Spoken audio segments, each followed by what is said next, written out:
We've got Austin Dotson. Close it out today. Raise your hands. Get your questions.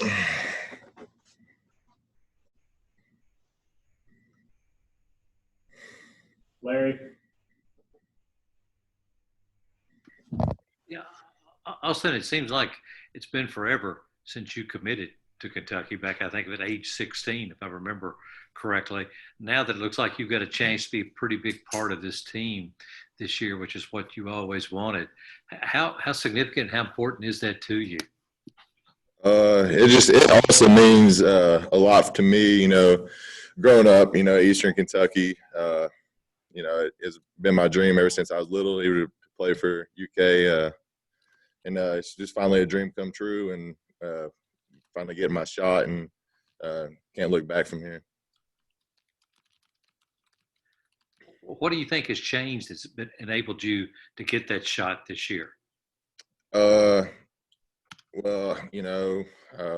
I had a lot of really good players in front of me when I first got here. I had Bunchy, Stenberg, Fortner, Mason Wolf, a few of them in front of me, and it just took a while to find my rhythm. It was a whole new style of offense for me, and when I finally started figuring it out, I just ran with it and just continue to work, and going to continue to do that. Thanks.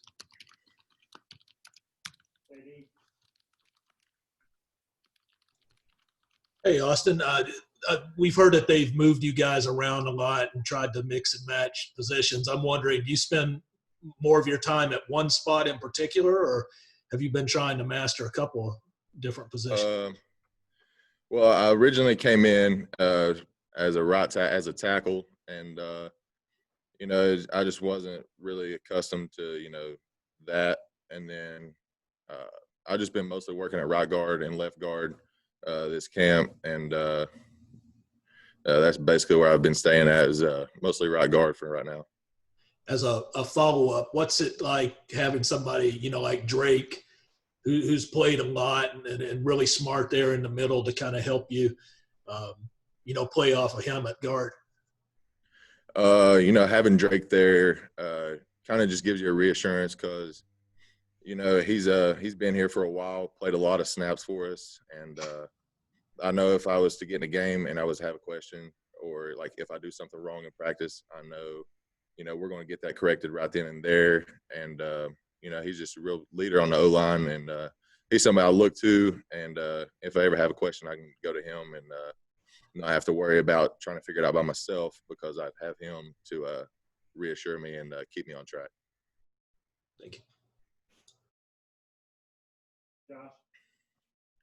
Hey, Austin, I know you mentioned it being a different offense from what you did in high school. I'm familiar with what you all do there at Belfry, but how much last year when you were watching did it kind of take you back, and were you kind of wishing you'd been in there where you're just lining up and running it down people's throats every play?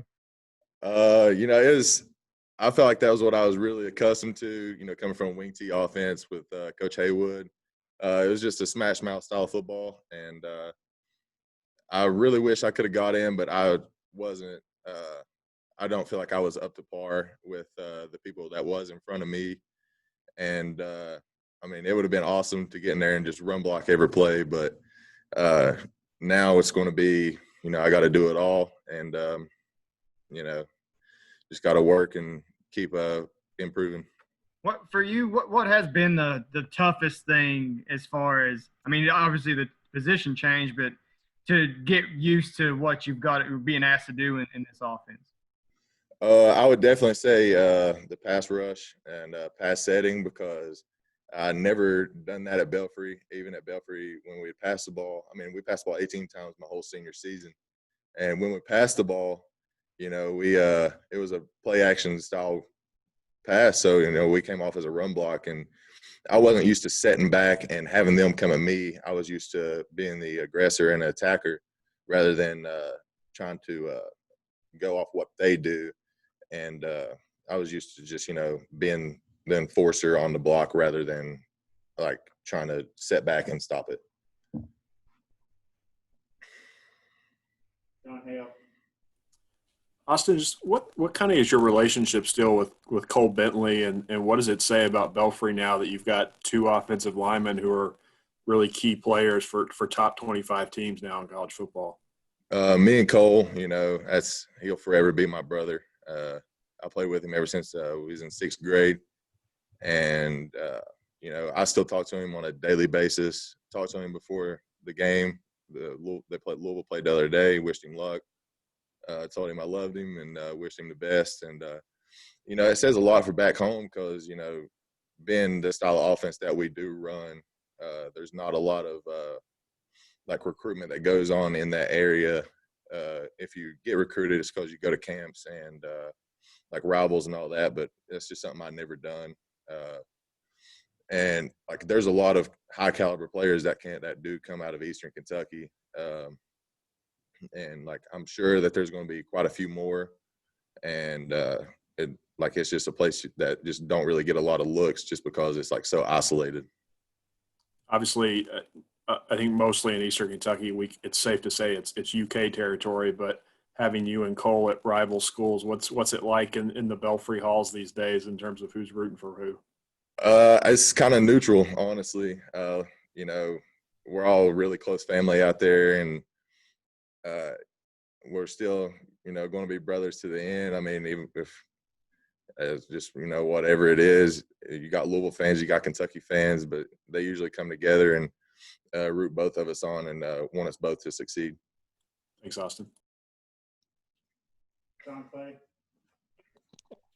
Austin, obviously you've been with Coach Schlerman for a while now. What makes him a good offensive line coach? I feel like he's just a really players coach, and he'll do anything to help you out and make sure that you know what you need to be doing on and off the field.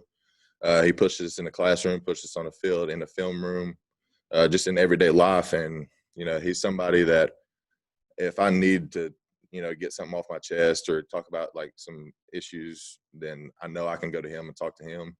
And he's just a player-led coach. I mean, he'll help you out in any way. And he's just one of the best coaches I've ever had.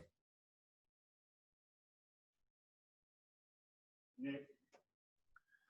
Belfry's got a pretty big game this weekend against Pikeville. What's that rivalry like for somebody who's not familiar with it? That's one of the rivalries that date back to the opening of the school, really. I mean, I remember my uncles playing. I remember, talking to them about it. I mean, it's not a game that you want to overlook because, our school's 25 minutes away, depending on how you drive. And, that's, at Belfry, we're the Holler Boys, as we're called a lot of times, the Mountain Men. And then we got the Pikeville, and, it's just a rivalry that's been going on and still goes on today. And it's just a smash mouth game. I mean, it's a head knocker, and and the team that comes the best usually wins it. Thanks. JD. Yeah, Austin, you've talked a little bit with us today about enjoying the physical aspect and being the enforcer. I'm wondering what some of those matchups with your D linemen are like every day in practice, because you've got some big guys lined up across from you. It's lining up going against Quinn Bohanna and Josh Paschal and Jordan Wright and all them, hitting square, and Jamin. I mean, it's a physical, it hurts, but they're big bodies and they're hard to move, but especially, Quentin, he's just such a big body that he can take up multiple gaps just by, his strength alone. And then him being big, it's just hard to move him at times. John Long. Hi, Austin. I don't know if you got a chance to watch any of the games this past weekend, but what's going through your mind, or what's going through the mind of your teammates, knowing that the season has kicked off and you guys still have to wait a couple more weeks before you tee it up? I think we're just, we're still kind of setting back right now. I mean, we're really anxious. I can't really speak for everybody, but I feel like the whole team's ready to play, and we're ready to, go out and show out for, Big Blue Nation, and, we're ready to get this season rolling. All right, we'll wrap it up with Curtis. Austin, did you do some all-season training with Landon, right? He invited you over to his house. Mhm. What's it like training on the farm with Landon Young, and and how much did that help into the role that you're going to be expecting to play this season? Well, whenever I was home most of quarantine, and I'd go up to the high school, up to Belfry, to the complex, and I'd lift up there and get my running in. And then I came back to Lexington, and I was needing a place to lift. And Landon messaged me and was like, "Hey, if you want to lift, I need somebody to lift with too." And going out there, he had his homemade equipment, made out of 2x4s, 4x4s, weights that, Coach Ed had given us for if we needed them. And, going out there and lifting with him, he pushed me, and I could push him.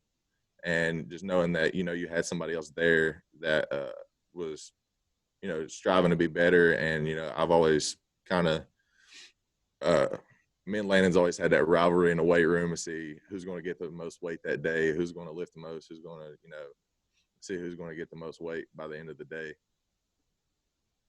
Did he make you do any farm work as part of a regimen that maybe he put together? No, I just we went out there, we'd lift to get our running in, and it was at his house out here in Lexington. His farm's out in Western Kentucky, but I think I could hold up with him on the farm work, most definitely. All right, guys. We appreciate it. We'll see you all Thursday.